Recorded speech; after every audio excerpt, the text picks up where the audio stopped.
దేవదూతల వల్లే నువ్వు అయిపోతావు అని చెప్పేశాడు. ఈమె తలంచింది, ఓ నాయనోయ్, నేను ఇంతకంటే ఇంకా గొప్ప అందంగా తయారైపోతానని అనుకున్నదాన్ని. ఇప్పుడు మనమందరం రాసేస్తూ ఉంటాం, మనం కాదు, ముఖ్యంగా లేడీస్ పెదవులకి పూసేస్తారు, అటు చిక్కలకు పూసేస్తారు.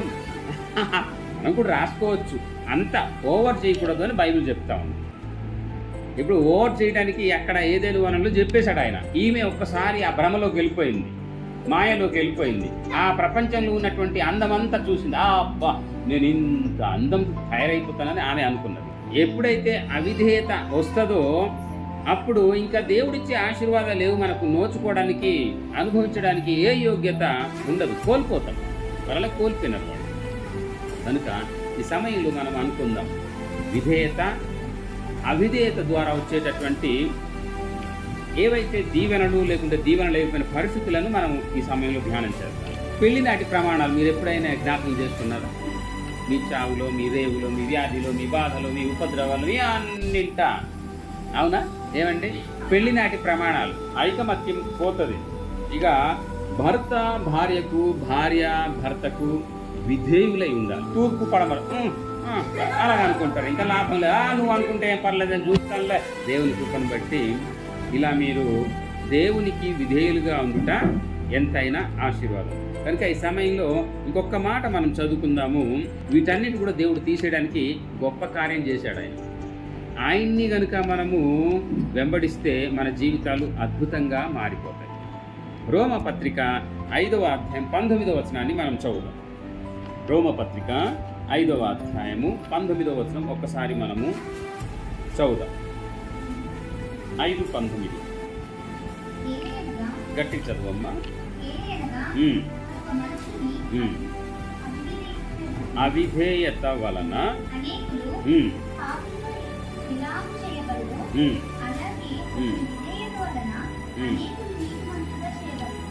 ఆమేన్. థ్యాంక్ యూ అమ్మా. ఏదేను వనంలో ఆదాము చేసినటువంటి అవిధేయత వలన మనందరికీ ఆ పాప పంకిలం చుట్టేసింది. దాని నుంచి బయటపడడానికి చాలా కష్టపడుతుంది, అవునా? పాపపు ఊబి నుండి వారంతటా ఎవరు కూడా అలా రాలేరు బయటికి. మన పాపం నుండి మనం ఎప్పుడు కూడా బయటికి రావటం చాలా అసంభవం. కనుక ఈ పాపపు ఊబి నుండి, ఈ అవిధేయతమైనటువంటి క్రియల నుండి విధేయతలోకి నడిపించడానికి దేవాది దేవుడే యేసు ప్రభు, ఆయన పరమాత్ముడైనటువంటి ఆ దేవుడు నిన్ను ప్రేమించి, నన్ను ప్రేమించి, ఈ జగత్తులో ఉన్నటువంటి సర్వమానవ జాతికి ప్రేమించి ఆయన ఈ ధరాతలానికి దిగి వచ్చాడు. ఆయన విధేయుడై వచ్చాడు. ఆయన ఎలా అంటే, ముందు ఆయన ఒక మాట ఇచ్చాడు, ఎదుగో నేను ఇలా జన్మిస్తాను, అలా జన్మిస్తాను, అలా పుడతాను, ఇలా పుడతాను అని ముందు ప్రవక్తల ద్వారా ప్రవచింపజేశాడు ఆయన. ఆదికాండము 3వ అధ్యాయం 15వ వచనంలో స్టార్ట్ అయితే, మలాకి పాత నిబంధన గ్రంథం అంతట్లో ఆయన రాక కొరకు అన్ని పుస్తకాల్లో ఉన్నాయి. మలాకి గ్రంథంలో 4వ అధ్యాయం 2వ వచనంలో కూడాను మీ కొరకు నీతి సూర్యుడు ఉదయిస్తాడు, ఆయన రెక్కలు మీకు ఆరోగ్యము అని ఉంది అక్కడ. అంటే అక్కడి నుంచి పాత నిబంధన గ్రంథం ఆదికాండంలో నుండి మలాకి గ్రంథం వరకు దేవుని యొక్క రాకడ కొరకు ప్రవక్తల ద్వారా, చిన్న ప్రవక్తల ద్వారా, పెద్ద ప్రవక్తల ద్వారా ఆయన ప్రవచింపజేశాడు. హల్లెలూయా. మాటిచ్చిన దేవుడు ఎప్పుడు కూడాను వెనక్కి తీసుకోడు. మనము విధేయతలో ఉన్నటువంటి ఆశీర్వాదాలు మనం పొందుకోవటానికి ఇగో అక్కడి నుంచి బయట పడలేకపోయిన పరిస్థితిలో ఆయనే దిగి వచ్చి, అలా మనము పాపపు ఊబిలో పడిపోన్నప్పుడు, అవిధేయులుగా ఉన్నప్పుడు, అంధకార క్రియలకు బంధువులుగా ఉన్నప్పుడు విడిపించడానికి, తప్పించడానికి ప్రభు వచ్చి విధేయులుగా చేయటానికి భూమి మీదకి ఆయన విధేయత ముందు చూపించాడు. ఆయన అన్న మాట ప్రకారంగా, ఆయన అన్నటువంటి మాట, ఇచ్చినటువంటి మాట ప్రకారంగా భూమి మీదకి ఆయన విధేయత చూపించిన వాడై ఇక్కడ మనం చదువుకుందాం అనుకుందాం. సో కనుక ప్రభునందు ప్రియమైనటువంటి దేవుని కుటుంబమా, మనం అనుకుందాము, దేవుడు గొప్పవాడు, ఆయన సర్వ సృష్టికి పితామహుడు. ఆయనే నీవు నేను చూపించినటువంటి అవిధేయతను విధేయతలోకి నడిపించడానికి ముందు ఆయన విధేయుడయ్యాడు. అంత గొప్ప సృష్టికర్త అయిన దేవుడే విధేయత చూపిస్తే, మనము అవిధేయులుగా ఉంటే అదిగో ఆ పాపపు ఆ యొక్క ఊబిలోనే ఉండవలసిన పరిస్థితి ఏర్పడుతుంది. కనుక ఆయన చూపించిన విధేయత మాదిరిగానే మనం కూడా మన యొక్క జీవితాల్లో విధేయతగా మనం ముందుకు వెళ్ళి వాక్య ప్రకారంగా జీవించడం మొదలుపెట్టినట్లయితే మన జీవితాలు విధేయతలో ఉన్నటువంటి ఆశీర్వాదాలన్నీ కూడా మన సొంతం, మన సొత్తు అవుతుంది. తండ్రి కుమారుడికి ఒక మాట చెప్తే విధేయత చూపించకపోతే దాని యొక్క పర్యవేక్షణ ఫలితము ఆయన చాలా తీవ్రంగా అనుభవిస్తాడు. అవునా? అందుకు తప్పిపోయిన కుమారుడు మంచి ఉదాహరణ కదా. కనుక అదే విధేయత చూపిస్తే ఒకరోజు అతనికి బుద్ధి వచ్చినప్పుడు మరి విధేయుడే తిరిగి వస్తే దైవాధీనంలో ఉన్నటువంటి ఆశీర్వాదం కదా.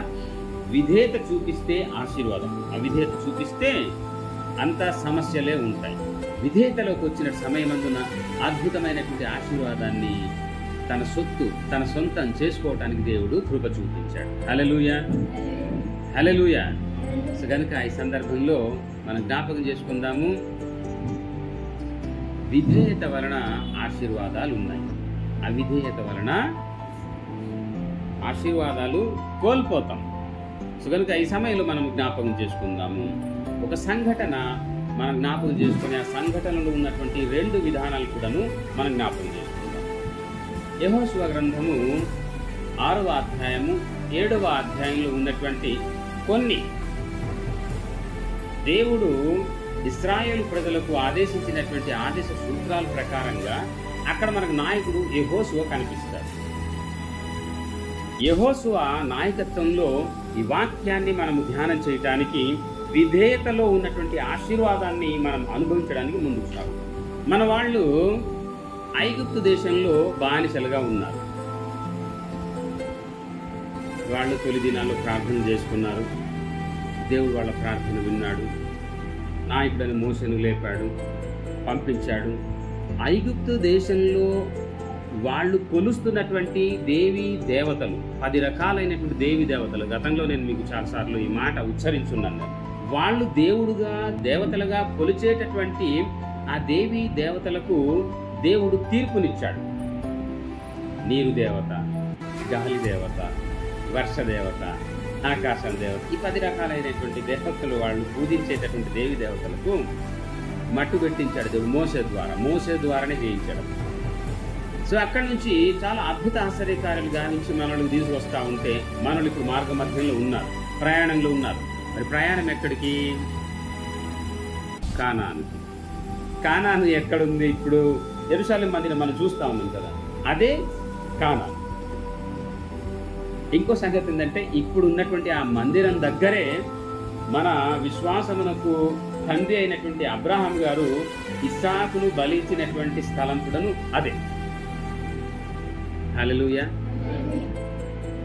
సో ఇక్కడికి దేవుడు వాళ్ళకి నడిపించడానికి అప్పుడు మోసేతో తీసుకొస్తున్నట్టు సమయం అది.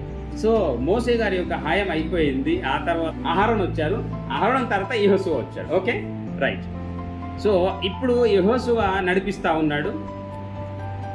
ఇప్పుడు వీళ్ళందరూ కూడాను వస్తూ ఉన్నారు. మధ్యలో ఆ కానానుకు వెళ్ళాలంటే మధ్యలో ఏముందంటే ఎరుకో ఉంది. మనకి ఇక్కడ 6వ అధ్యాయంలో 7వ అధ్యాయంలో ఎరుకో దేటి వాళ్ళు వెళ్ళాలి కదా. ఎరుకో పట్టణము అక్కడ ఉన్నటువంటి వాళ్ళు చేస్తున్నటువంటి బలాత్కారమైనటువంటి పాప పంకిలమైనటువంటి కార్యకలాపాల వంక దేవుడు వాళ్ళని శపించాడు. అక్కడ ఉన్నవని కూడా శపించాడు. నాయకునితో చెప్పాడు, ఇదిగో అక్కడ పరిస్థితి ఇది కనుక మీరు దాన్ని జయిస్తారు, కానీ అక్కడ ఉన్నవి ఏవి కూడా మీరెవ్వరు కూడా టచ్ చేయకూడదు, తీసుకోకూడదు అని దేవుడు చెప్పాడు. అవునా? ఇదంతా కూడా మనోళ్ళు విన్నారు.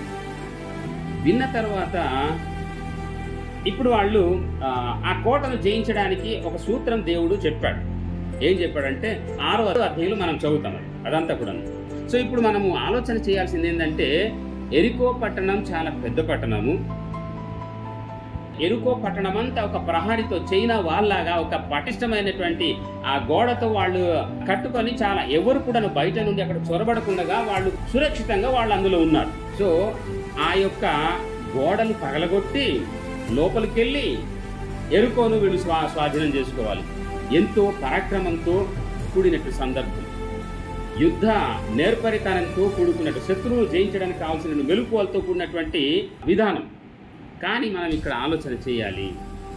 వారైతే ఆ విధంగా వెళ్ళడానికి దేవుడు ఏం చెప్పాడంటే, మొదటి సూత్రం ఏం చెప్పాడంటే ఇక్కడ మనం చదువుకోవచ్చు. మొదటి రోజు ఇలా తిరిగారు చుట్టూ, రెండో రోజు తిరిగారు, మూడో రోజు తిరిగారు, 4, 5, 6, 7వ రోజు మాత్రం 7 మార్లు తిరిగారు. ఎలా తిరిగారు వాళ్ళు?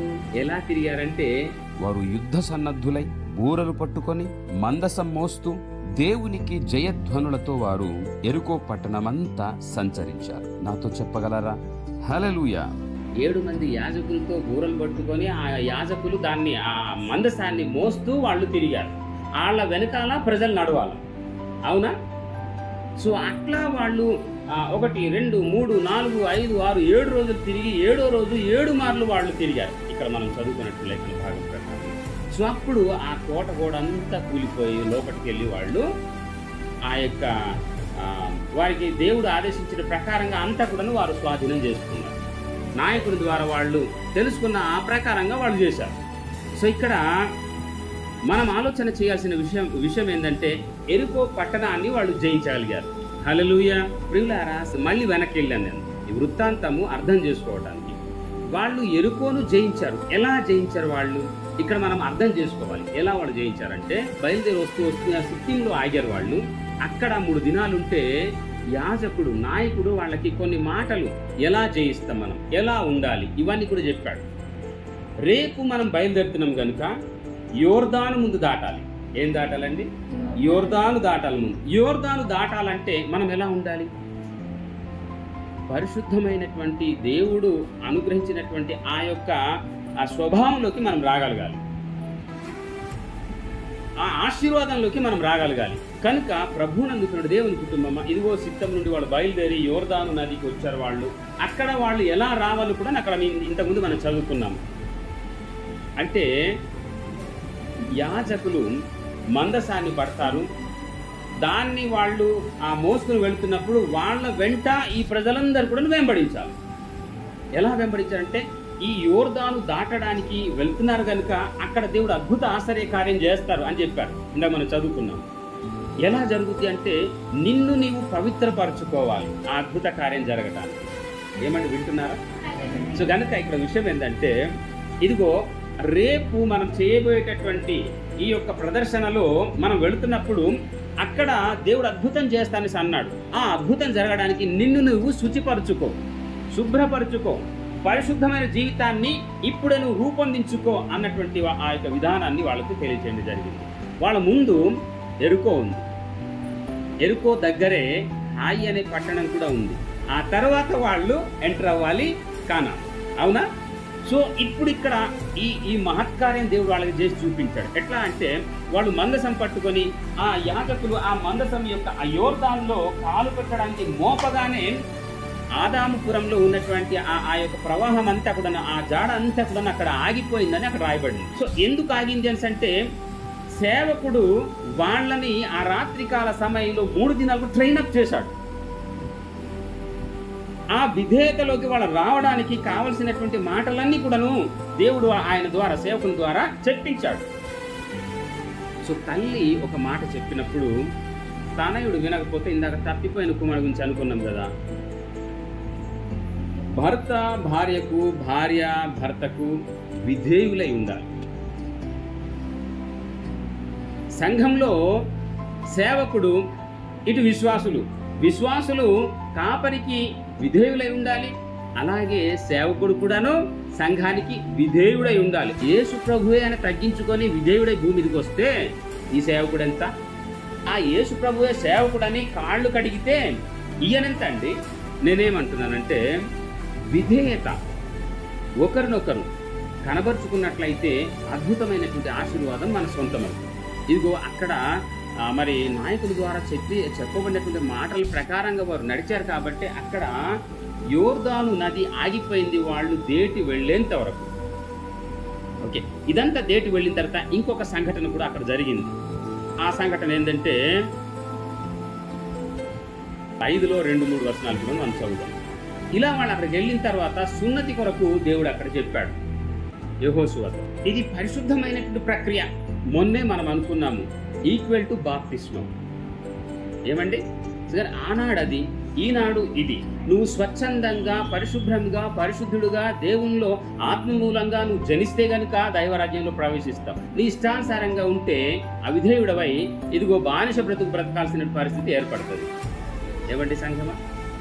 కనుక ఇక్కడ మనం జ్ఞాపకం చేసుకుందాము, ఇక్కడ యోర్దాను నది దాటడానికి దేవుడు ఒక పరిశుద్ధమైనటువంటి ప్రక్రియ ఆ వాళ్ళలో దేవుడు చేయించాడు, అలవాటు చేయించాడు. మన జీవితంలో విధేయత ద్వారా ఇన్ని గొప్ప ఆశీర్వాదం అనేది కలుగుతుంది అనే సత్యాన్ని మనం ఈ మాట ద్వారా గ్రహించాలి. అలాగే సున్నతి అనేటటువంటి ప్రక్రియ ద్వారా ప్రభువారు ఇలాగే సేవకుల ద్వారా చెప్పిస్తూ ఉంటారులే, నేను మాత్రం ఇలాగే జీవిస్తానులే అని అనుకుంటే ఏమైనా ఉందా? కుక్క తోకర వంకర అన్నట్లుగా అంతే జీవితం, వంకర జీవితమే ఎప్పుడు కూడాను. కానీ దేవుడు చెప్పిన మాట ప్రకారంగా మనం విధేయులై లోబడి ఆ ప్రకారంగా జీవిస్తే విధేయతలో ఉన్నటువంటి ఆశీర్వాదం మనకు కలుగుతుంది. ఇప్పుడు ఇంకొక మాట మనము జ్ఞాపకం చేసుకుందాం. ఈ పరిశుద్ధమైనటువంటి పరిస్థితిలో మనం ఉండేటప్పుడు దేవుడే మనకు సహవాసిగా ఉంటాడు. ఏదైనా వనంలో దేవుడు చెప్పినటువంటి ఆ మాట వాళ్ళు వినలేదు కాబట్టి అక్కడి నుంచి వాళ్ళు దేవుని యొక్క సహవాసం నుండి వాళ్ళు వెళ్ళగొట్టబడ్డారు. కాదంటారా?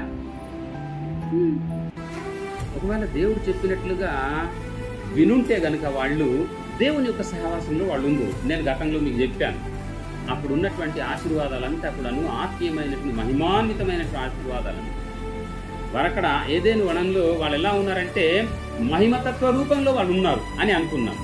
సో విధేయత కలిగి ఉంటే దైవ సహవాసంలో ఈ మహిమతత్వంతో కూడినటువంటి ఆశీర్వాదాలే ఈనాటి వరకు కొనసాగేదేమో. సో ఆ రోజు కోల్పోయినటువంటి స్థితి కొరకు ఈ రోజు ప్రభువే పడగొట్టబడినటువంటి అవిధేయులైనటువంటి వారికి దేవుడు లేవనెత్తడానికి ప్రభువే దిగి రావాల్సినటువంటి విధేయత చూపించాల్సినటువంటి అవసరత వచ్చిందని ఇందాక మనం రోమా 5:19 మనం జ్ఞాపకం చేసుకున్నాం. కనుక ప్రభువునందుకున్న దేవుని కుటుంబం ఈ సున్నతి పరిశుద్ధత ఆ పరిస్థితిలో మనం ఉన్నప్పుడు దేవుని యొక్క సహవాసంలో మనము విధేయత కలిగినటువంటి ఆశీర్వాదాలు మనం పొందుతూ ఉంటామన్న సత్యాన్ని మనం జ్ఞాపకం చేసుకోవాలి. తర్వాత వాళ్ళు ఈ సున్నతి కార్యక్రమం జరిగిన తర్వాత వాళ్ళు ఎక్కడికి వచ్చారంటే 5:9-12 మనం చదువుదాం. గిల్గాలు అన్నటువంటి ప్రదేశానికి వాళ్ళు వచ్చారు. అక్కడికి గిల్గాలు అంటే దొర్లింపబడుట. ఏం దొర్లింపబడ్డారంటే వారి యొక్క పాత రోత బ్రతుకులన్నీ, ఇందాక మన బ్రదర్ గారు చెప్పారు కదా, పాత రోత కరకు బండలాంటి తన జీవితాన్ని ఇప్పుడు మృదువుగా సాత్వికమైన విశ్వాసం యొక్క ఆ పరిస్థితిలోకి ఆయన మార్పుతో ప్రభువును వెంబడించే స్థాయికి రాగలిగారు. ఓకే, గిల్గాల్ అంటే పాత రోత బ్రతుకు నుండి దొర్లింపబడుట, వారి యొక్క పాపాల నుండి వారు ప్రక్షాళింపబడుట అన్నటువంటి మీనింగ్ అక్కడ మనం చూడగలుగుతాం. హల్లెలూయా. సో కనుక ఇప్పుడు మనం జ్ఞాపకం చేసుకున్నట్లయితే 5:13-15 మనం చూద్దాం. 5లో అక్కడే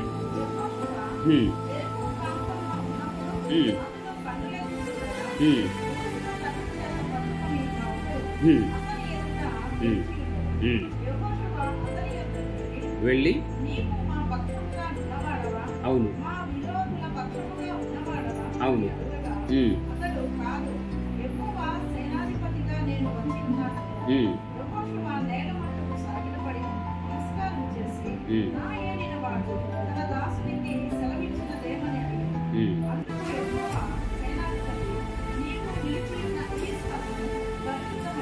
చాలు సంఘమా, ఇది చాలా విశిష్టమైనటువంటి సంగతి. మనం గమనిద్దాం. మనం ఉన్నటువంటి స్థలము పరిశుద్ధమైన స్థలం. ఇప్పుడు వాళ్ళు పాత రోత బ్రతుకుల నుండి ఒక్కొక్కటి దేవుడు వాళ్ళకి పరిశుద్ధమైనటువంటి నీతియుక్తమైనటువంటి నిందారహితమైనటువంటి నిజాయితీ అయినటువంటి ప్రక్షాళనం గావించబడినటువంటి ఆ జీవితంలోకి దేవుడు నడిపిస్తూ వచ్చాడు. ఒకసారి బ్యాక్ సీన్ అంతా చూస్తే కనుక ఏం జరిగింది? ఆ యొక్క ఐగుప్తులో అద్భుత ఆశ్చర్య కార్యాలు దేవుడు జరిగించాడు. అక్కడి నుంచి బయటికి తీసుకొస్తున్నప్పుడు వెనకాల వచ్చిన ఫరో అంటే రాజు వాళ్ళ సైన్యం అంతటికి ఎర్రసందులో ముంచేశాడు. ఆ తర్వాత వీళ్ళు అక్కడి నుంచి ఆ పవిత్రమైనటువంటి భావంతో దేవుడు మనకు నడిపిస్తున్నాడు ఆ భావంతో వీళ్ళు వస్తున్నప్పుడు మరి ఆ అరణ్య యాత్రలో వీరికి రకరకాలైనటువంటి ఆశీర్వాదాలు దేవుడు ఇచ్చాడు. మన్నా కురిపించాడు, బండ నుండి నీళ్లు తీసుకొచ్చాడు, రకరకాలుగా వాళ్ళకి పోషించి దేవుడు ఈ విధంగా ముందుకు తీసుకొచ్చాడు. తర్వాత వాళ్ళ యొక్క పాపపు స్వభావం నుండి కంప్లీట్గా పరిశుద్ధమైనటువంటి స్థితిలోకి దేవుడు వాళ్ళని తీసుకొచ్చాడు. వింటున్నారా? వినండి. పరిశుద్ధమైనటువంటి స్థితిలోకి దేవుడు తీసుకొచ్చాడు.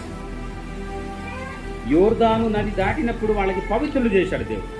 ఆ మనస్సు వాళ్ళకి కలిగించాడు దేవుడు. ఓకే, తర్వాత ఇంకేం చేశాడు? సున్నతి చేయించాడు. గిల్గాలకు వచ్చిన తర్వాత మీ పాపం అంతా కూడా దొర్లిపోయింది అన్నటువంటి ఆ భావంలోకి కంప్లీట్గా తీసుకొచ్చాడు. వింటున్నారా? నీ పాపం అంతా దొర్లిపోయింది అని చెప్పించాడు దేవుడు. దేవుడు చూడండి, ఎరుకోను జయించడానికి కావలసిన శక్తి సత్వ కొరకు వాళ్ళను ప్రక్షాళనం గావించినటువంటి పవిత్రమైనటువంటి ఒక శక్తివంతమైనటువంటి జీవితాన్ని దేవుడు వాళ్ళకి ఓకే. సో కనుక ప్రభునందు ప్రియమైనటువంటి సంఘమా, నా కుటుంబమా, ఆలోచన చేద్దాం. ఎరుకోను జయించడానికి దేవుడు వాళ్ళకి సన్నద్ధం చేశాడు. వాళ్ళకి పరిశుద్ధతతో కూడుకున్నటువంటి వీరులుగా దేవుడు తయారు చేశాడు. విధేయతతో వాళ్ళు ఆ దాన్ని పడగొట్టడానికి కావలసినటువంటి శక్తి సత్వ దేవుడు వాళ్ళకి అనుగ్రహించాడు. ఇన్ని కార్యాల ద్వారా సిద్ధపాటు చేసి తీసుకొచ్చాడు. ఎక్కడికి వెళ్ళడానికండి? కానానికి వెళ్ళడానికి. అంతేనా? కానానికి వెళ్ళడానికి. కానానికి వెళ్ళడానికి దేవుడు ఇంత వాళ్ళకి సిద్ధపాటు చేస్తే ఇప్పుడు మన ప్రయాణం పరమ కానాను. మరెంత సిద్ధపడాలి మనం? ఏమండి, మరెంతో సిద్ధపడాలి కదా. దేవుడు చెప్పే ప్రతి మాట విధేయతతో ఉంటే గనుక ఈ భూమి మీద మీకు మించినటువంటి మొనగాళ్ళు ఎవరు ఉండరు. ఆ విధేయులైతే గనుక మనకు మించినటువంటి మీరే ఊహించుకోవచ్చు కదా. కనుక విధేయతలో ఉన్నటువంటి ఆశీర్వాదాలు, ఇదిగో వాళ్ళు మీరు ఈ విధంగా జీవించాలి, ఈ విధంగా జీవించాలి, ఇలా ఉండాలి, మీకు మీరుగా ఈ విధంగా ప్రభువులో మీరు బలపడాలి అంటే వాళ్ళు అలాగే తయారయ్యారు. హల్లెలూయా. మనం కూడాను దేవుడు సేవకుడు చెప్పిస్తున్నటువంటి మాటలు మనం విని అలా మనం ప్రభువులో మలచబడినప్పుడు ఆ విధేయతలో ఉన్నటువంటి ఆశీర్వాదం యొక్క అనుభవాలు అద్భుతంగా ఉంటాయి. ఇందాక కొన్ని మచ్చుతునకలు మన సౌరి బాబు గారు చెప్పారు కదా, కరకు బండ ఇప్పుడు సౌమ్యమైనటువంటి వ్యక్తిగా మారిపోయాడు ఆయన. ఓకే, హల్లెలూయా. చెప్పేటటువంటి ఉద్దేశం ఏంటని మనం ఆలోచన చేసినట్లయితే, ఇప్పుడు వీళ్ళు పదండి, ఈ మందసాన్ని మోసుకుంటూ పదండి, మీ ముందు మీరేవో చేసుకొని వచ్చారు, ఇవన్నీ చూసుకొని వచ్చారు కదా, ఇవన్నీ కూడా జరిగింది, అంతా అయిపోయింది. కానీ ఇప్పుడు ముందుంది ముసళ్ళ పండగ, అక్కడ ఎరుకో పట్టణం, దాన్ని కూడా మనం జయించాలి. ఈ లోకమనే ఎరికో వీటిని జయించాలంటే దేవునికి విధేయతగా ఉన్నప్పుడే మనం జయించగలుగుతాం. సో వీళ్ళలాగా వెళ్తున్నటువంటి సమయం అందున దేవుడు చెప్పాడు వాళ్ళకి, ఒకరోజు ఇలా తిరగండి, దాని చుట్టూ, రెండో రోజు తిరగండి, మూడో రోజు తిరగండి, నాలుగో రోజు తిరగండి, ఐదో రోజు, ఆరో రోజు, ఏడో రోజు మాత్రము 7 మార్లు తిరగాలి. ఎలా తిరిగారు వాళ్ళు? ఎలా తిరిగారంటే, వారు యుద్ధ సన్నద్ధులై బూరలు పట్టుకొని మందసం మోస్తూ దేవునికి జయధ్వనులతో వారు ఎరుకో పట్టణమంతా సంచరించారు. నాతో చెప్పగలరా? హల్లెలూయా. మందసం యాజకులు పట్టుకుంటే బూరలు 7 ఊతా ఉంటే ఈ ప్రజలందరూ కూడాను దాని చుట్టూ తిరగాలి. 7వ రోజు మాత్రం ఇలా గొప్ప శబ్దంతో దేవుని స్తుతించాలి. ఒట్టి అరుపులు కాదది, నీ భక్తితో కూడుకున్నటువంటి, విశ్వాసయాగంతో కూడుకున్నటువంటి గొప్ప శబ్దం. అంటే దేవుని స్తుతిస్తూ ఆరాధన చేసి మీరు తిరగాలి. అది కోట గోడలు కూలిపోతాయి, మీరు రాజ్యాన్ని పట్టుకుంటారు అన్నటువంటి సత్యాన్ని అక్కడ వెల్లడి అయ్యి ఉంది. సో వాళ్ళు అలా చేశారు. వాళ్ళు లోపలికి వెళ్ళారు, పట్టుకున్నారు. కానీ ఆకాను మాత్రం ఏం చేశాడని అంటే, ఆ వెండిని, బంగారాన్ని, పట్టు వస్త్రాన్ని చూసి ఆశించి తన యొక్క డేరాలో తీసుకొచ్చి తన భూమిలో దాచుకున్నాడు. ఆయన మనందరికీ తెలుసు. సో అక్కడ అవిధేయత ఎక్కడ ప్రారంభమైందని అంటే ఆకానుతో మళ్ళీ మొదలైంది. ఆకానుతో దేవుడు మరి యెహోషువ ద్వారా చెప్పించినటువంటి మాట ప్రకారంగా అందరు చేస్తే ఆకాను మాత్రం అందుకు భిన్నంగా చేశాడు. విషము ఒక్క బొట్టు చాలండి కుండ నీళ్ళంతా విషం అయిపోవడానికి కదా. ప్రభువే చెప్పారు కదా, పులిసిపోయినటువంటి ఆ పిండి ముద్ద మంచి ఆ పిండిలో కొద్ది కలిస్తే కనుక అదంతా కూడాను పులిసిపోద్ది అని. కనుక ఆకాను వంక ఇశ్రాయేలు ప్రజలందరికీ కూడాను శిక్ష విధించేటటువంటి ఆ పరిస్థితి వచ్చేసింది. ఇప్పుడు మనం అసలైన విషయం జ్ఞాపకం చేసుకొని టూకీగానని చెప్పేసి మనం ముగిద్దాం. ఎరుకోను పట్టుకున్నారు కానీ తర్వాత హాయి ఉందండి. హాయిని జయించాలి. హాయిని జయించడానికి వాళ్ళు ఏమని అనుకున్నారంటే, అది చాలా చిన్న పట్టణం, అందులో చాలా తక్కువ మంది ఉన్నారు కనుక మనం కొద్ది మంది వెళితే దాన్ని జయించవచ్చు అని వాళ్ళు అనుకున్నారు. అవునా? దేవుడు చెప్పాడు, శపితమైనవి మీరు తీసుకుంటే గనుక మీకు కూడాను ఆ యొక్క శాపం వలన, మీకు అవిధేయత వలన, మీకు దోషారోపణ వలన మీకు శిక్ష వస్తుంది అన్నటువంటిది ఆకాను జీవితంలో జరిగించినవి చూపించాడు. ఇప్పుడు మనం జ్ఞాపకం చేసుకున్నట్లయితే ఇలాంటి భావన చిన్న పట్టణమైనటువంటి హాయిని వాళ్ళు జయించలేకపోయారు. జయించగలిగారా? యెహోషువ గ్రంథం 7వ అధ్యాయము 3-5 వచనాలు చదవంగా మనం విన్నాం కూడాను. హాయి చిన్న పట్టణం, చాలా తక్కువ మంది ఉన్నారు, కొద్ది మంది మనం వెళ్ళి దాన్ని జయించవచ్చు అని అనుకొని వెళ్ళారు. కానీ అక్కడ జరిగింది ఇంకొకటి. వీళ్ళు అనుకున్నట్టుగా జరగలేదు. వాళ్ళ చేత తరమబడ్డారు, హతులైపోయినారు. వీళ్ళు గవిని వరకు వాళ్ళు తరిమేశారు. వాళ్ళు అక్కడ ఓడిపోయిన పరిస్థితి ఏర్పడింది. ఎవరిని కూడాను మనం అండర్ ఎస్టిమేట్ చేయకూడదు. మరొక విషయం ఏంటంటే, చాలా ప్రాముఖ్యమైన విషయము, దేవుని యొక్క ఉద్దేశాలను మనం ఎన్నడూ కూడా విస్మరించకూడదు. విస్మరిస్తే ఇలాగే జరుగుతుంది. ఇప్పుడు వాళ్ళు ఎరుకోను జయించడానికి అంత పరిశుద్ధమైనటువంటి శక్తితో వాళ్ళు రాగలిగారు కనుక అంత పెద్ద పట్టణాన్ని వాళ్ళు జయించగలిగారు. యోర్దాను నదిలో వాళ్ళు కాలు మోపగానే అది ఆగిపోయింది. వారు సున్నతి పొంది గిల్గాలుకు చేరి పరిశుద్ధమైనటువంటి ఆ యొక్క భావంతో సేవకుల ద్వారా చెప్పినటువంటి ఆ ప్రకారంగా వాళ్ళు ఉన్నారు కనుక ఎరుకోను వాళ్ళు ఖచ్చితంగా వాళ్ళు జయించారు. ఈ భావాలన్నీ కూడాను హాయిని జయించడానికి వెళ్ళేటప్పుడు వాళ్ళకి లేదు. మీకు అర్థమైందా అసలు విషయం? ఇక్కడ అంత పెద్ద పట్టణాన్ని జయించడానికి వెళ్ళేటప్పుడు నాయకుని యొక్క మాటల ద్వారా దేవుడు ఎలా చెప్పించాడో అంత బలసూరులుగా వాళ్ళు తయారయ్యారు. పరిశుద్ధతలో, నీతిలో, నిజాయితీలో, విధేయతలో నమ్మకస్తులుగా వెళ్ళారు. ఆకాను మినహాయిస్తే కదా. అక్కడ వెళ్ళిన తర్వాత అతను అలా చేశాడు. కానీ ముందైతే ఇవన్నీ కూడా వాళ్ళందరూ కూడా పాటించే వెళ్ళారు. కనుకనే ఆ యొక్క ఎరుకోను వాళ్ళు జయించారు, పెద్ద పట్టణాన్ని. కానీ చిన్న పట్టణము, ఇందులోనూ కొంతమందితో వీళ్ళు ఓడిపోయినారు. అంటే ఇక్కడ మనం అర్థం కావాలి ఏంటంటే, విధేయతగా లేకున్నట్లయితే ఇగో ఇలాంటి అపజయం ఏర్పడతా ఉంది, తరమబడతాము. తర్వాత మనకున్నవన్నీ కూడా దోచబడతాము. మనకున్నటువంటి గౌరవం అంతా కూడా తగ్గిపోద్ది కూడా. విధేయత లేకున్నట్లయితే ఈ విధంగా జరిగేటటువంటి అవకాశము ఖచ్చితంగా ఉంది అనే సత్యాన్ని మనము గమనించాల్సిన వారమై ఉండాలి. ఇప్పుడు మనం చదువుదాము 7-6-9 వచనాలు. సేవకుడు నడిపిస్తున్నాడు. యెహోషువ సంఘంలో సేవకుడు ఉంటాడు. ఎందుకు ఉంటాడు అంటే, దేవుని యొక్క వాక్య ప్రకారంగా ఆ యొక్క సంఘాన్ని నడిపించడానికి, దేవునికి విధేయులుగా సంఘాన్ని నడిపించడానికి. అహర్నిశలు మీ కొరకు సేవకుడు ప్రార్థన చేస్తాడు, వాక్యం చెప్తాడు, తన యొక్క మార్గంలో నడిపిస్తూ ఉంటాడు. అదే విస్మరిస్తే, దేవుని యొక్క ఉద్దేశాన్ని విస్మరిస్తే గనుక, అవిధేయతలకు మనం జారిపోతే గనుక ఆ పాపపు ఊబి యొక్క లోకపరంగా వేరే విధంగా ఉంటుంది, దీవెనకరంగా ఉండదు అది. కనుక ఇక్కడ సేవకుడు ప్రార్థన చేస్తా ఉన్నాడు, ప్రభువా అక్కడ నుంచి ఇన్ని అద్భుత ఆశ్చర్య కార్యాలు మీరు జరిగించి నడిపించారు, కానీ ఇప్పుడు ఇలా జరిగింది ఎందుకు? మరి ఈ విధంగా జరిగింది కదా అని ప్రార్థన చేస్తూ ఉంటే, బట్టలు చింపుకొని, జుట్టు పీక్కొని, ప్రభువా అని కన్నీటితో గుండెలు బాదుకొని సేవకుడు ప్రార్థన చేస్తాడు. సేవకుడు ఎప్పుడు సంఘం కొరకు అలాగే ప్రార్థన చేస్తా ఉన్నాడు. దేవుడు బయలుపరిచాడు. అక్కడ చూడండి, అక్కడ ఉంటుంది ఇంకొక మాట, అపజయానికి కారణం అసలు ఏంటి?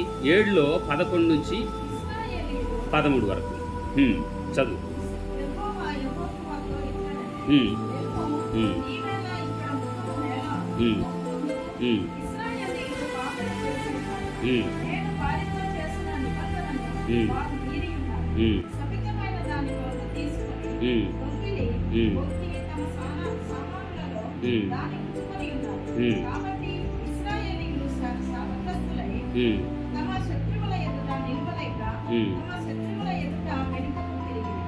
చూడండి ప్రియులారా, ఈ చిన్న హాయి అనే పట్టణానికి కూడాను మనము ఆకాను చేసినటువంటి విషయాన్ని కనుక సమరూపంలో పోల్చుకున్నట్లయితే, అక్కడ పరిశుద్ధమైనటువంటి జీవిత విధానంలో ఎరుకోను వాళ్ళు జయించారు. అప్పుడు ఆకాను కూడా వాళ్ళ టీంలో ఉన్నాడు అక్కడ. కానీ హాయిని జయించడానికి వచ్చేటప్పటికి మాత్రము ఇదిగో లౌకిక పరమైనటువంటి విధానం అంతా కూడాను ఆకాను ద్వారా వీళ్ళందరికీ ఉన్నటువంటి ఆ భావన మనకి ఇక్కడ కనిపిస్తూ ఉంది. సో ఇక్కడ ఏం జరిగిందని అంటే విధేయత కోల్పోయి దేవుడు చెప్పిన నీతి సూత్రాలు కోల్పోయిన సమయమందున మరి ఆకానుకు జరిగినటువంటి ఆ పరిస్థితి, వాళ్ళు అక్కడ తప్పు చేశారయ్యా కనుక నువ్వింత ఏడిస్తే ఏం లాభం ఉంది, వాళ్ళకు ముందు వాళ్ళ సంగతి చూడు, వాళ్ళకు పవిత్రపరచు. ఇంతకు ముందు వాళ్ళు అక్కడి నుంచి వచ్చేటప్పుడు మరి ఎరుకోను జయించడానికి, తర్వాత యోర్దాను నది దాటడానికి నేను ఎలా అయితే నీకు చెప్పినటువంటి ఆదేశ సూత్రాల ప్రకారంగా వాళ్ళు విధేయులుగా, నమ్మకస్తులుగా, పరిశుద్ధులుగా, వీరులుగా వాళ్ళు ఉన్నారో అలా నువ్వు వాళ్ళకి చెయ్యి అన్నటువంటి భావన. వాళ్ళు ఇప్పుడు తప్పిదం చేసి అవిధేయులై ఉన్నారు కనుక వాళ్ళని ఒకసారి ప్రక్షాళన చెయ్యి అన్నటువంటి సూత్రాన్ని దేవుడు మరి జ్ఞాపకం చేసినటువంటి సందర్భాన్ని మనము ఈ సమయంలో మనం జ్ఞాపకం చేసుకోవచ్చు. 7, 15, 18 మనం చదువుతాం చాలు. తర్వాత 24, 26 వచనాలు మనకు తెలుసు. ఆకానుడు కూడాను అట్లాగే మరి తాను చేసినటువంటి ఆ తప్పిదం వంక, అవిధేయత వంక ఆకోరు లోయలో తీసుకెళ్లి ఫ్యామిలీని అంతటినీ కూడాను అక్కడ హతమార్చడం జరుగుతుంది. ఈ సంఘటన అంతా మనకు తెలుసు. అయితే ఇక్కడ మనం రెండింటిని కూడా, ఈ 2 సంఘటనలను కలిపి మనము ఇక్కడ జ్ఞాపకం చేసుకుంటున్నాం. విధేయత. సో ఈ చిన్న పట్టణమైనటువంటి హాయిని వాళ్ళు జయించలేకపోవడానికి కారణం ఏంటంటే ఇదిగో అవిధేయత, పాపము. కనుక ప్రభువునందుకున్న దేవుని కుటుంబమా మరి ఎరుకోను జయించడానికి వీళ్ళు సన్నద్ధులై దేవుడు చెప్పినటువంటి విధానం ప్రకారంగా మందసం మోసుకొని పరిశుద్ధమైనటువంటి ఆచారంతో, భక్తితో, విశ్వాసంతో ఆ దేవుడిచ్చినటువంటి ఆ యొక్క పరిశుద్ధమైనటువంటి అలంకరణతో దీన్ని వాళ్ళు జయించారు, మందసాన్ని వాళ్ళు కలిగి.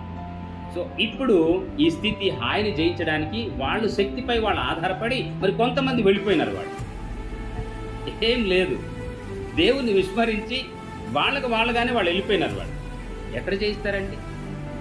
ఇప్పుడు అనుకుందాము, వాళ్ళు అక్కడి నుంచి వస్తున్నప్పుడు వాళ్ళతో మందసం ఉంది, దేవుని యొక్క కట్టుబాట్లు ఉన్నాయి, ఆదేశ సూత్రాలు ఉన్నాయి, వాటన్నిటికి విధేయులుగా వాళ్ళు వస్తున్నారు. సేవకుడు చెప్పిన మాట ప్రకారంగా వారు వస్తూ ఉన్నారు.